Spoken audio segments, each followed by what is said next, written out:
Good evening, folks. And I don't really read any major news websites, CNN, Canada Post, all these other ones.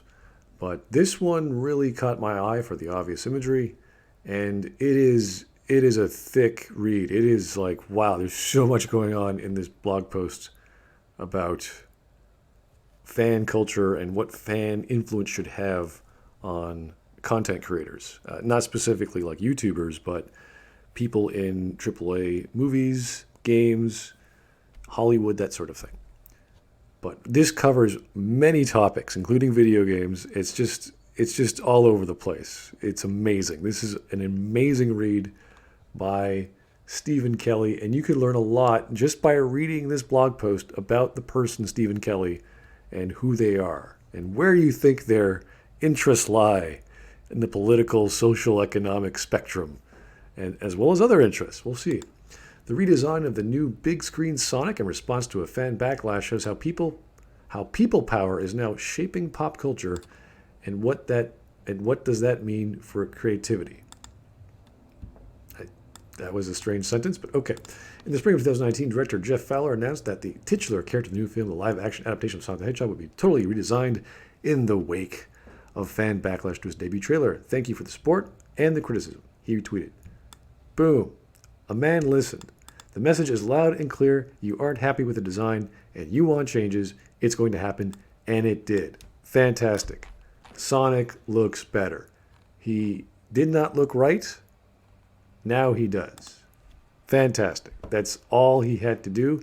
Maybe a few $1,000,000 at the CGI office. Take a few months. Rebake that video. Boom. Beautiful. The Sonic, which whizzes into cinemas today, no longer possesses a full set of human teeth, thank goodness. No longer possesses two little beady eyes. Okay, I don't think they were little, even with the previous shot. And in general, no longer embodies the traits and silhouette of a 10-year-old boy who has been cursed by an old witch. Okay, he is now cartoonish, bright, alive. In the words of Fowler, this wouldn't have been possible without the fans.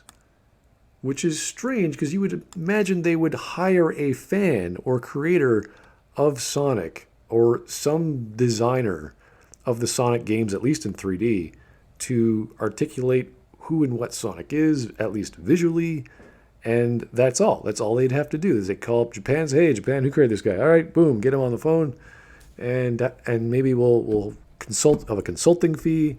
Maybe we'll get some of his sketches, and we'll maybe put him in charge. Like, that would be really great to put him in charge of a 3D CGI group and build Sonic that way. That would have worked. Or they just get his opinion and then hire another team of 3D animators and modelers. Would have worked too.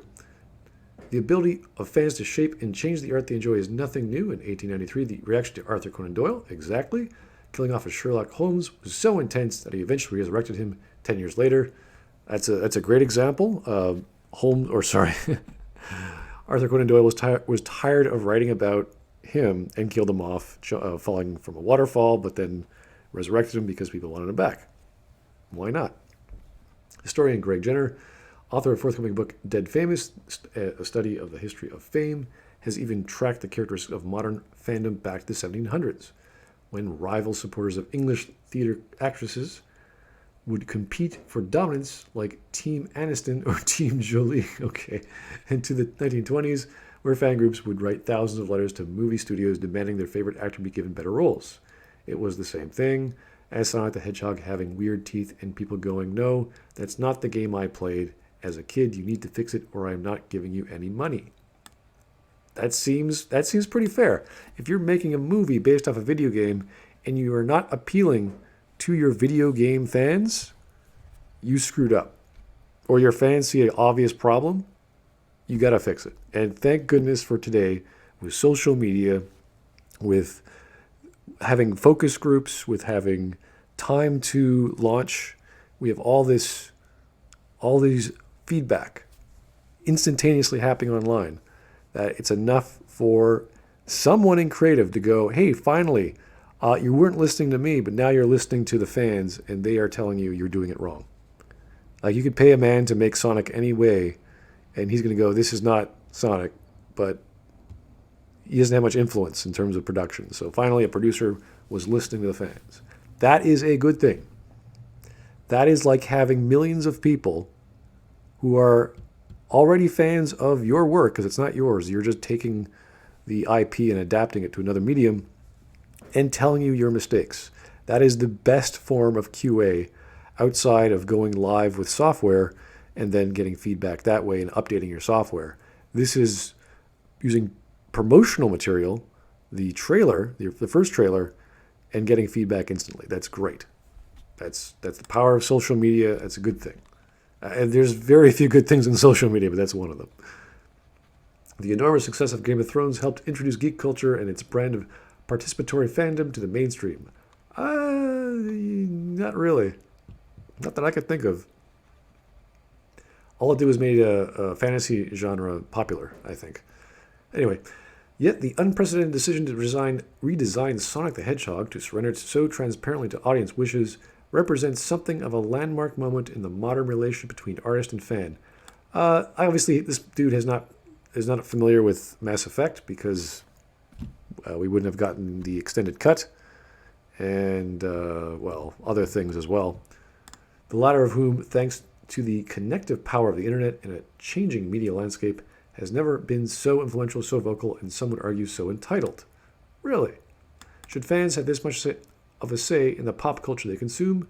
And if so, what does it mean for art itself? Of course, fans should have a say. Whether the producer of said material listens is another story. So in some cases it's good, in some cases it's bad. For example, I'm currently helping kickstart the next Pathfinder game, and they just announced that since someone made a mod for the previous Pathfinder game, which makes it a turn-based game, they're including that option into their base game. Good for them. If it was switched, though, meaning they took away the real-time with pause and only made it a turn-based game, I wouldn't be interested because that's not the kind of game I want to play. Not to say there's anything wrong with turn-based games, but because so many people asked for it, and all they're doing is changing a game mode for combat, it's not a big deal. They could easily do that. And that's just because of the rule system and how the mechanics can work. So even though it's not to my tastes, it doesn't affect me as a player, so it doesn't really bother me. So that's great. They're giving something to their fans who happen to like a certain style of game, so long as it doesn't affect the core, meaning the storyline, the paths you take, your character sheet, etc., etc. So I'm okay with that. So it's good. These are good things. That is how we are making things for people nowadays. Kickstarting things before launch, updates after launch with software is probably the best way. And with Sonic the Hedgehog, boom, bunch of CGI. Not a big deal. I don't know quite how I feel about the audience being in on the creation of while it's happening, said Jim Carrey. Who cares about Jim Carrey's opinion? He is an actor. He is not a creator. He is an actor. He is a set piece in the movie. Yes, he has some creative feedback behind his character and what he can do as an actor or as an artist, but that's it. That's as far as it goes. I believe in auteurs. I believe in creatives. I believe in having them do it. As far as something like a Sonic character, that's something people have a sense of ownership from their childhood. So of course they're going to get involved if they can. We'll see if it's a good thing or a bad thing. It's obviously a good thing. All you got to do is look at before and after Sonic, and you can say what looks right, what looks closest to the original. That's it. That's all you have to do. How the geeks, the last decade or so has witnessed huge changes in the awareness, perception, and tools of fandom in terms of television and film. The enormous successes of Game of Thrones and the Marvel Cinematic Universe have introduced geek culture and its brand of participatory fandom to the mainstream. Okay. I'm kind of curious how that is, just because they're made into movies. I don't know what that means. At the same time, the internet, and more specifically social media, has amplified fans' voices. It's social media. It's just a bunch of people screaming, whether it's on one website or another, while also breaking down the boundaries between them and the artists they love, hate. Sure, I get to talk to all kinds of artists on Twitter if they listen to me. Yet the extent to which the internet has changed the very nature of fandom is debatable. According to leading media scholar Henry Jenkins, whose 92 books, Textual Poachers, is considered the founding text of fan studies. It has merely increased the scope and scale of the fan community. Yes, we've had fans for hundreds, if not thousands of years. You read Homer, you read Shakespeare, you read all sorts of great poets, you're going to have fans. So the Star Trek fans essentially orchestrated a huge writing campaign, and they protested outside of Paramount, and they wanted Star Trek brought back, because it was going to be canceled after 2 seasons, I believe. And as we know, that is the birthplace of a lot of fan fiction, fanzines, and the Mary Sue trope, of course, and a lot of slash fiction, so homoerotic fiction. This is true. That is a good thing. There is nothing wrong with fans creating their own fan fiction of any denomination. That's good. Getting people motivated to make their own art is a good thing. And it doesn't matter if it's based off an unoriginal IP or not their own, that's fine. That gets the creative juices going. That motivates them to be creative. These are all good things. Now, fans weaponize hashtag. Okay, now this is when we're getting into the Mr. Stevens political beliefs, just by using certain language and not laughing yourself silly before deleting the sentence you just wrote. So now fans weaponize hashtags. Just as a note here, guys, there is no such thing as weaponizing a hashtag. All you can do with a hashtag is use it on Twitter, okay? You can use it on YouTube, you can use it on Facebook, you can use it on other social media, but you cannot turn a word typed onto the screen into a weapon. There's no such thing. And online petitions to revive shows like The Expanse. So in this regard, The Expanse was brought back, thankfully, through, was it Netflix or Amazon Prime? I can't remember. And Brooklyn Nine-Nine, same deal. Or to take showrunners to task with criticisms of their blind spots and choices. These are all good things, just minus the stupid weaponized hashtag nonsense. One notable example is the teen show The 100, which sparked ire in 2016 after killing off one of the show's prominent gay characters, an act that was seen by many to perpetuate the bury your gays trope that has been prevalent in TV and film. And I don't know much about this, so I can't say, but there's nothing wrong with characters dying off in fiction and people reacting to that so strongly and going, what the hell? Now, if one of those characters was a primary character and wasn't replaced properly, or the protagonist's motivation or plot was not taken up as a mantle to someone else, that would have been a bad storytelling technique.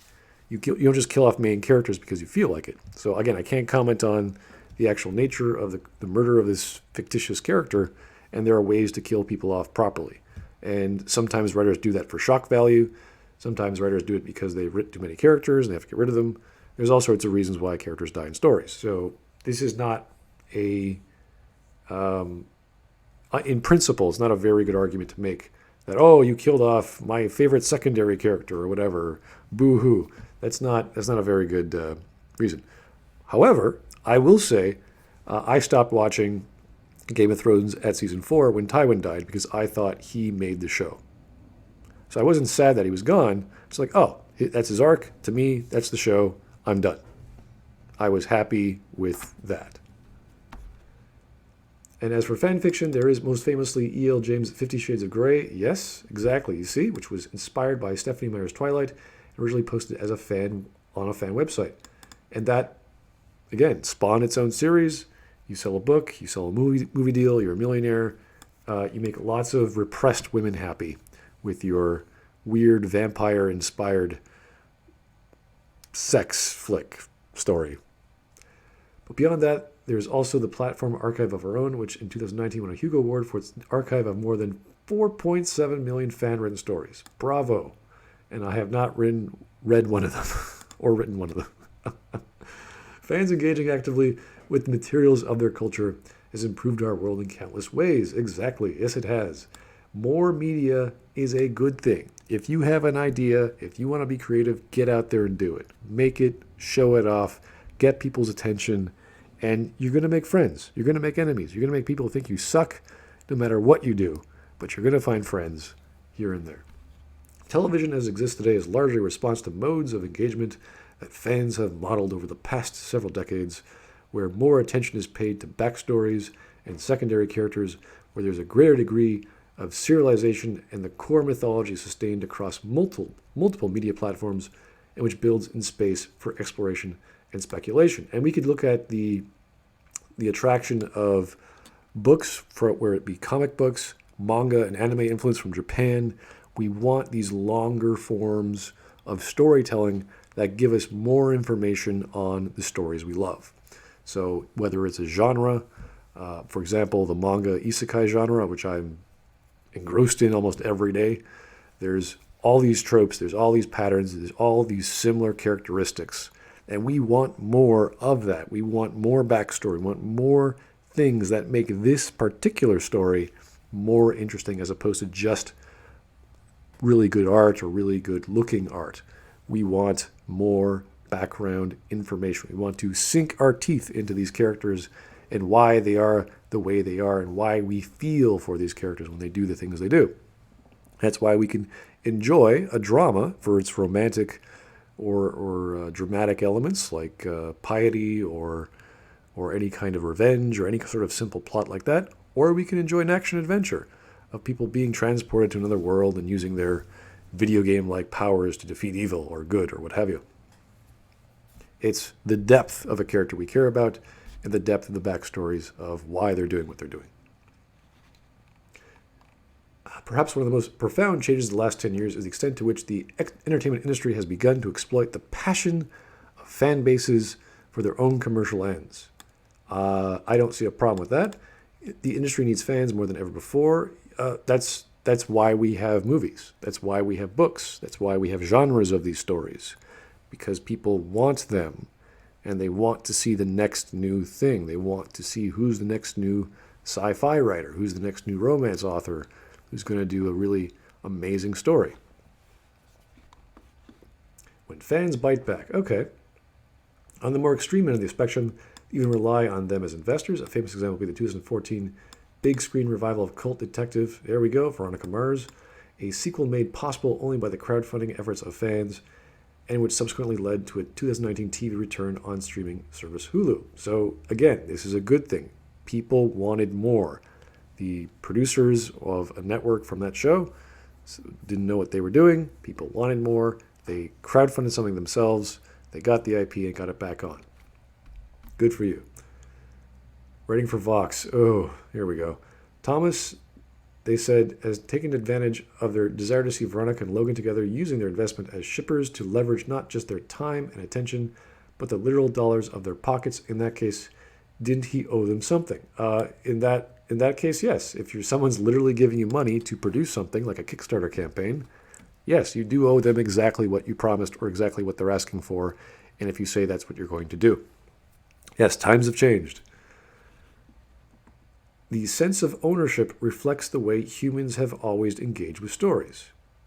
That's true. Before it was passive. Before we just sat back and, oh, look, there's a new movie out. Oh, look, there's a new book out. Now we actually actively seek out particular authors, particular content, particular genres, and we say, oh, what's that? Maybe I can get to know them. Are you making this? We can talk to them on social media. We can get to know their friends and fans. We can see how many other lexicons or other books or canons they've been doing, they've been working on, what their terms are, how they think, how they work, their history, etc. These are all wonderful things that the internet has brought us.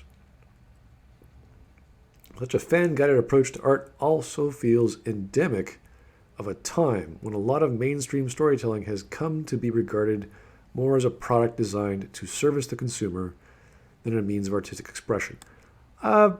It's both. And whenever you make anything that's popular, you could say back in the day they didn't have market understanding, they didn't have any focus groups, they didn't know who their demographic was. They just wanted to create stuff. And nowadays, it's the same. People just want to make stuff. They're passionate enough to make a serialized comic on their own, a web comic, or maybe a manga, or a YouTube animation series, or what have you. They feel the need to do it. And if you are good at it, people are going to pay you money. And you can start small. You can go to a publisher. You can go to a studio, and you can make that thing happen. But What's stopping you? It's your own motivation, your own plot, if you will, to do your thing. This kind of thinking in turn gives rise to the kind of behavior that has come to be known as fan entitlement. After all, when you buy a product, when you spend your hard-earned attention, dedication, and time, why should not be exactly what you wanted? No, that's not what fan entitlement is. We don't criticize movies and books and stories because they're perfect. We criticize them because they're imperfect. Perfect can be anything to many people, and I really don't think there's anything that like a perfect media or a perfect story. There's a perfectly constructed story. There's a story which follows all the rules, which hits all the notes, which does all the things it's designed to do as its premise sets out. But we criticize the flaws because we say, this was a mistake, or this is poorly set up, or this is going too slow, or this is filler. There's all sorts of flaws we could point to in a story where the producer or writer was getting lazy for whatever reason. So it's a sense of ownership that was at the heart of two of the last decade's most notorious pop culture controversies, the last season of Game of Thrones and 2017's Star Wars The Last Jedi. Here we go. Big topics, both of which, in what is surely not a coincidence, were continuations of stories that did not involve their original creators and instead were overseen by professional writers who were fans, whose authority to tell those stories could be questioned. No. Who did not know how to handle what they were given. In the case of D&D, they had no more subject material to work with, so they had to work with their own imagination or lack thereof. I really think it was a lack thereof. I haven't seen the last season, I don't know, but from the clips and from the conversations, it's as if there's a whole lot of nothing and just things that are destroyed or killed because, which is a very strange way to end a series. With The Last Jedi, I've talked about in ad nauseum. You give a writer the desire who wants to be creative with a political message that ruins the setup of the previous movie and the setup of the previous trilogy.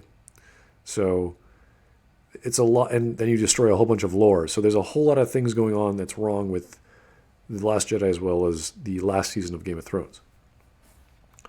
The former was fairly straightforward. The last series of Game of Thrones, as also agreed by many professional critics, who the hell cares, was a disappointing end to a series in which fans had invested 8 years of their life.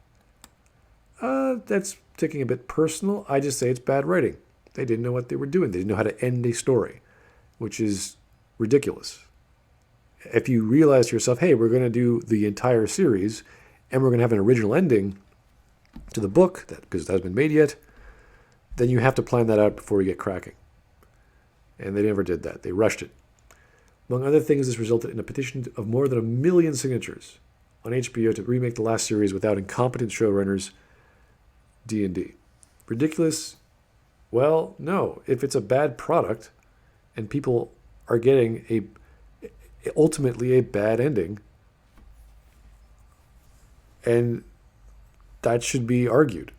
That should be a natural fan reaction. And people can react to that any way they like. And they did, with over 1 million fans saying how bad this thing is, it should be remade. Same with The Last Jedi.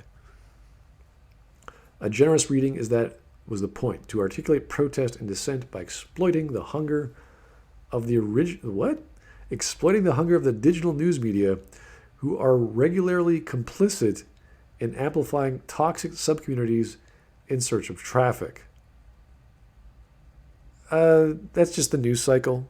That's just how people report things. The fan backlash was the main thing. Whether one blog or 20 blogs report that makes no difference. You're going to find out about it either way.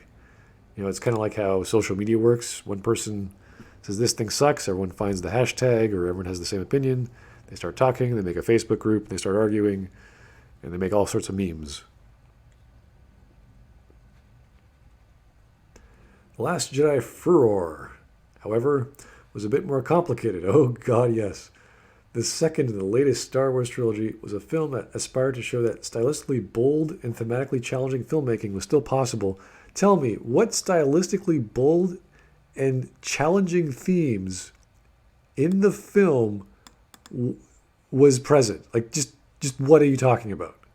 What was stylistically bold in The Last Jedi? Crate? What red sand? Red salt and sand? Like, what was visually... I'm trying to think here. Maybe the lightspeed ramming, I guess. That was a climax, but it wasn't stylistically bold. It was an explosion.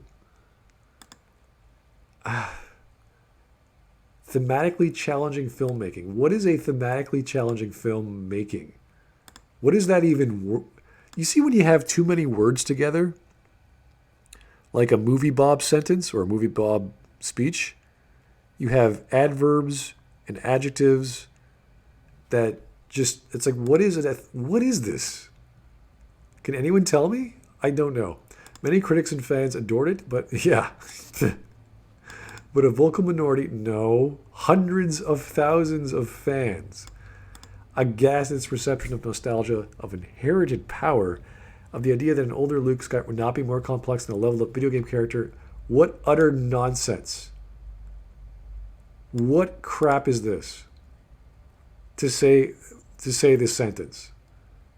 To reduce the argument of Luke Skywalker to a leveled up video game character?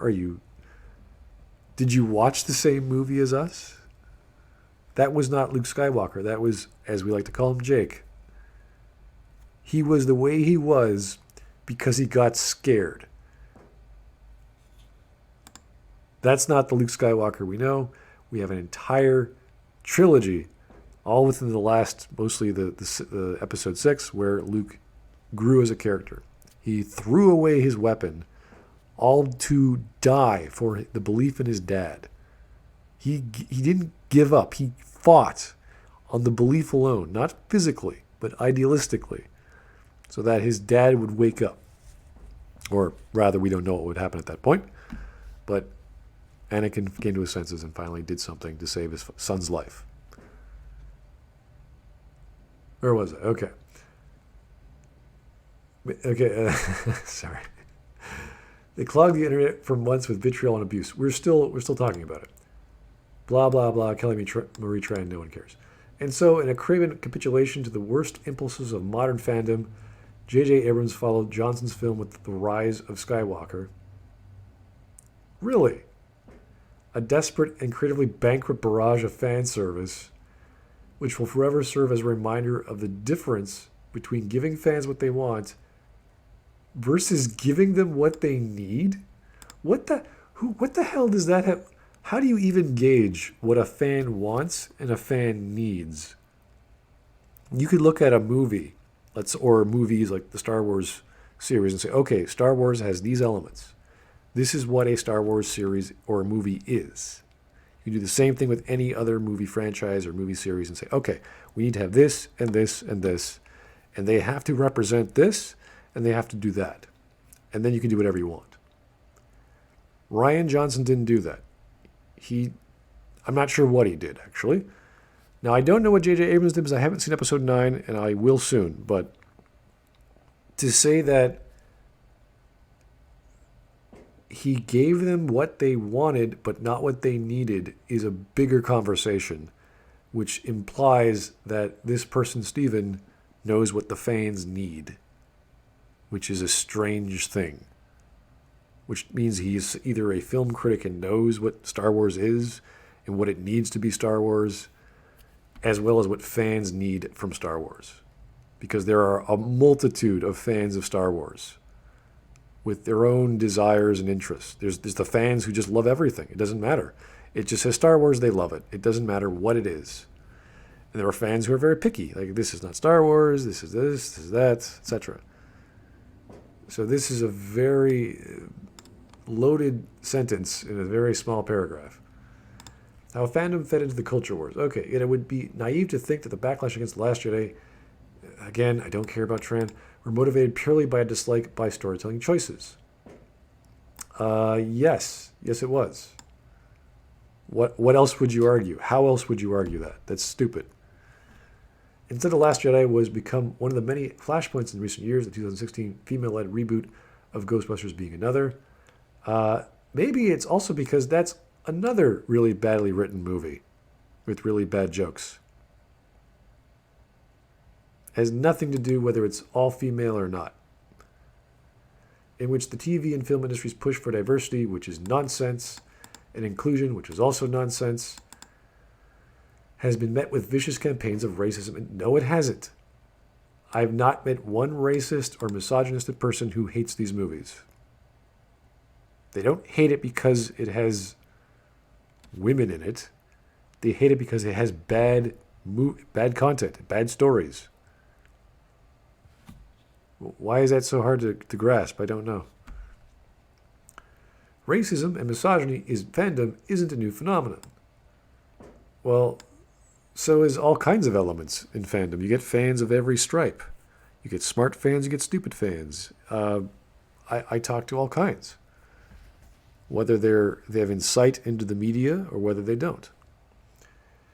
It's just being felt more acutely in recent decades, in part because of the case with which these attacks can be orchestrated on social media platforms. Oh no, attacks. People are talking.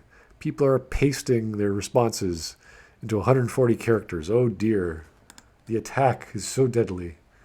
Some of the issue here is the misconception that science fiction and fantasy fandoms have long been a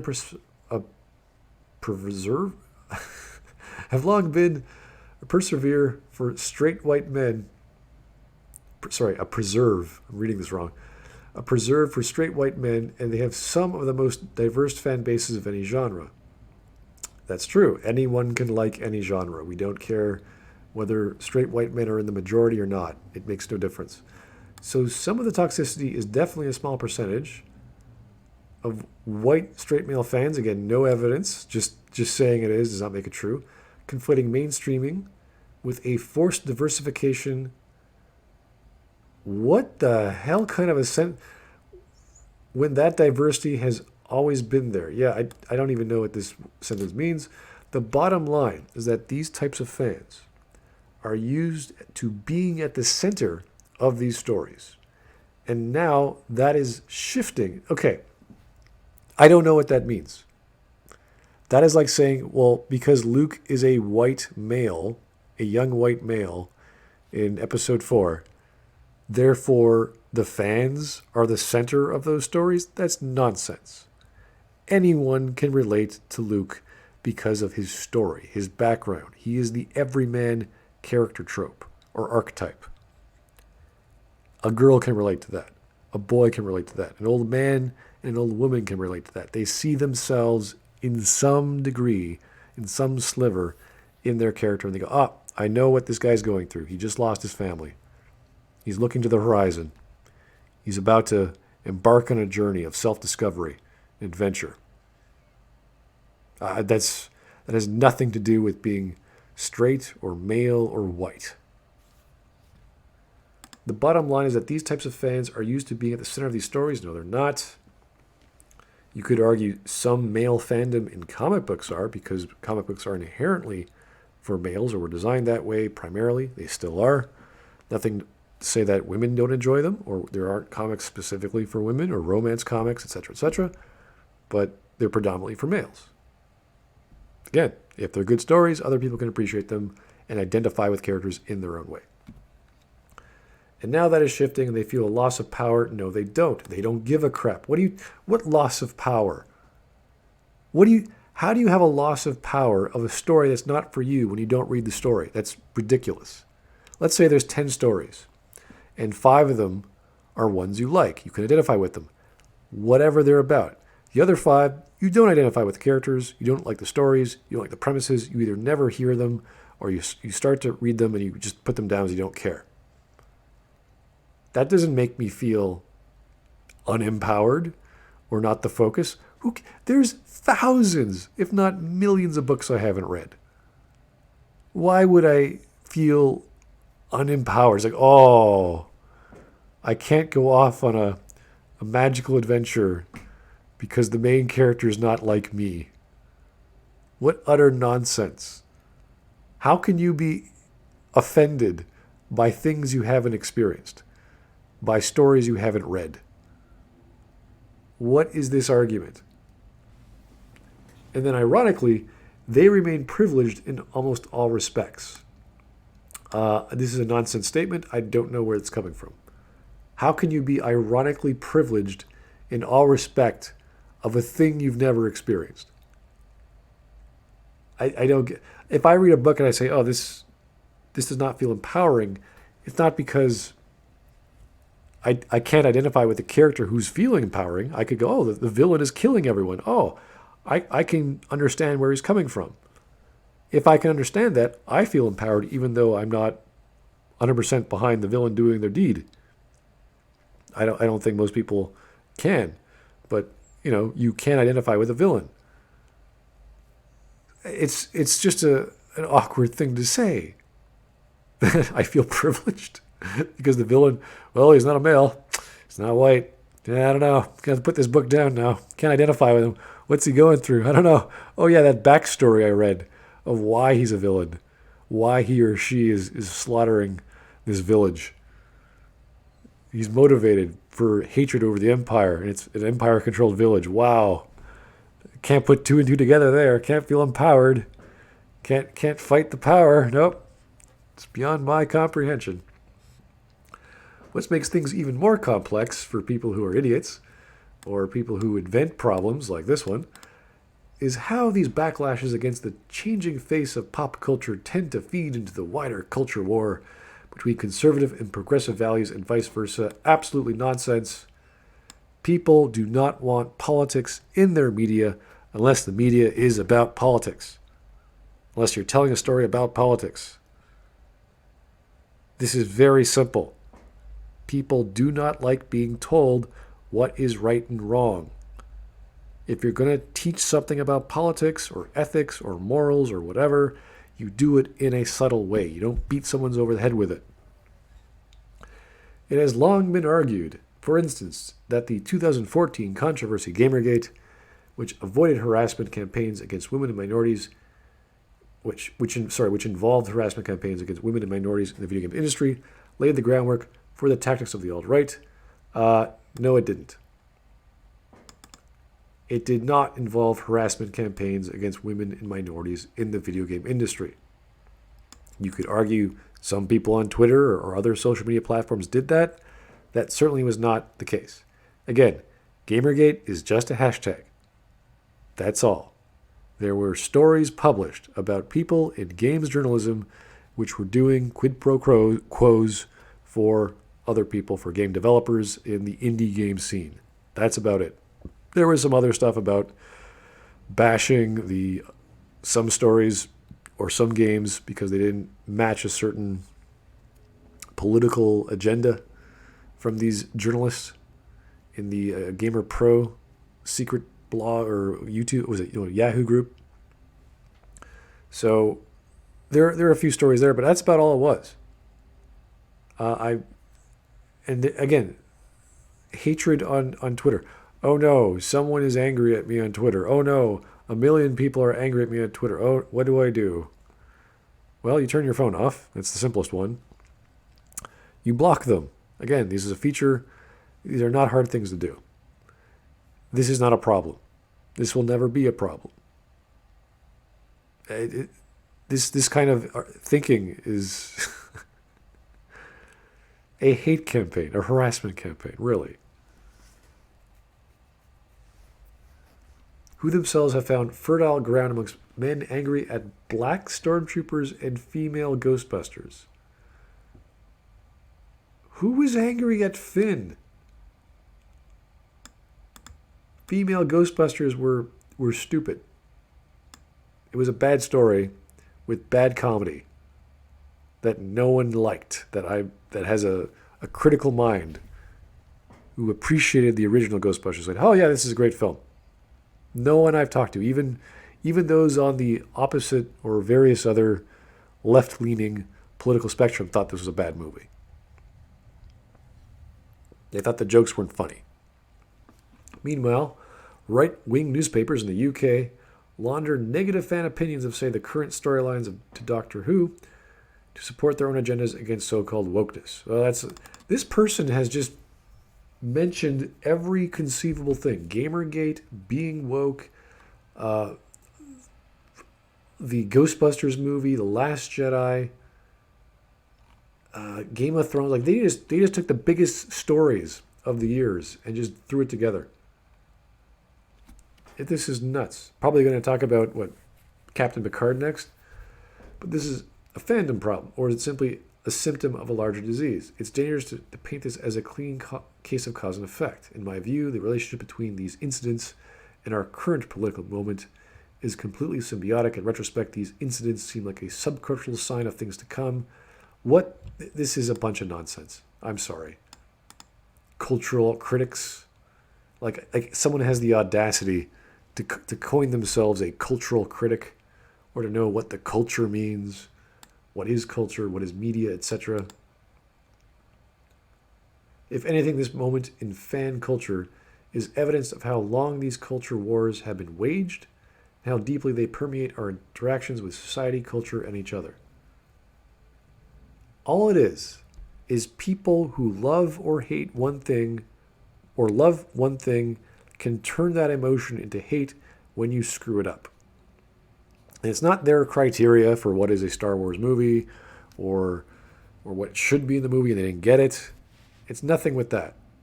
It's making bad art, which was previously good art.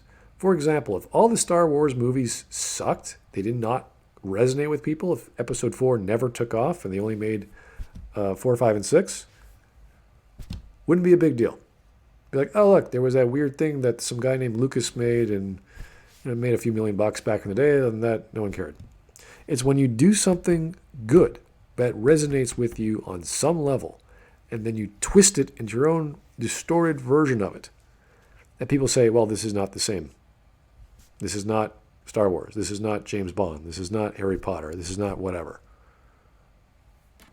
And people are saying that about the Picard show. This is not Star Trek. This is not the Star Trek I know. Yada, yada, yada. They're very sensitive to these things. Jenkins, however, remains optimistic in the power of fandom and its power to bring us together as well as tear us apart. Some of these debates have certainly been part of a larger partisan divides of culture wars of our times, but again, this is only part of the story since fandoms also offer shared space for conservatives. All right, so use the term partisan divide, which I thought he was referring to those who love and hate a fandom, and then he just jumps into politics, conservatives and liberals. So obviously he's talking about politics. To come together around shared interests that are not automatically defined in partisan terms and talk through their hopes and fears of the future together. In this regard, fandom is not extreme. The current moment is extreme. Fandom is extreme. What are you talking about? It has always been extreme. And fandom is as much part of the solution as part of the problem. This is a big pile of nonsense. I'm sorry. I didn't understand a word of this. So this was one big loaded series of ideas by BBC contributor or blogger or whomever, Stephen Kelly, obviously on the left-leaning side of the spectrum, doesn't know what he's talking about, is referencing people who also don't know what they're talking about. This is not hard. There is nothing wrong with being a fan of something. There is nothing wrong with enjoying or reacting to something positively or negatively and voicing your opinion. And there's nothing wrong with making your own fan fiction or your own original idea and getting feedback, positive and negative. You have to be mature with your responses. You should. And sometimes you have to know when not to be mature and say, well, this is what I feel. Screw you. I'm going ahead with it anyway. You have to know that balance, whether you're on social media, whether you're talking to your family, whether you're talking to yourself. It's saying, I'm going to go through with this. I'm going to care or I'm going to not care. Media exists for a purpose, and it is made to be consumed by the populace, by the public who buys it, and it's up to the public to tell their creators, this is good, more please, this is bad, change direction, or we're through. Successfully done with Sonic, successfully done in Kickstarter campaigns in some cases, not all. Depends on the people, depends on the product. And you just got to find what you love. And you got to talk about it. You got to share your opinions. Start a blog, start a YouTube channel. Get it out there. Go on Twitter, say, I like this because XYZ. Use memes, use any way of expressing your emotions, your thoughts, your opinions. It's a beautiful thing to love art, to love beauty, to love the vast wonders of storytelling. And don't let these bizarre, left-leaning political hacks who think they have some sort of social, economic, cultural answer to this phenomenon that is human passion. Keep reading, keep writing, keep arguing, seek out people who disagree with you, be nice, and just express yourself properly. That's the best thing you can do in life. Just say exactly what you want to say, how you want to say it. Thanks for listening, guys. Have yourself a great evening.